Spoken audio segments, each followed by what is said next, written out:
Jonathan here with Darrow Kia Madison. Today I wanted to do a quick video on the benefits of leasing versus financing. So leasing is exclusive to a new vehicle. Financing you can do with any of our vehicles. But when you lease a vehicle, effectively you're paying for the depreciation over the course of the time you have the car.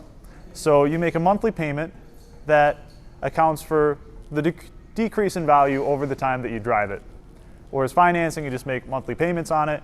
Eventually you have a zero balance on it and you own it outright.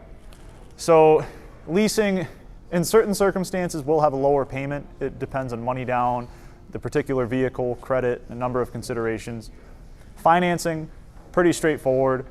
So it comes down to what makes the most sense for you. Sometimes if you're just looking for a car for a couple years, and especially if you have plans on moving imminently or different scenarios in which you know you won't need the car after, then the lease will make more sense.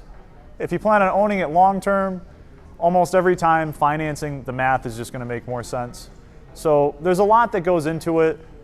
It sounds complicated because it is, but we can explain it because it's our job. So if you're interested in a new vehicle and not sure what makes more sense for you, just shoot us a call or stop by today.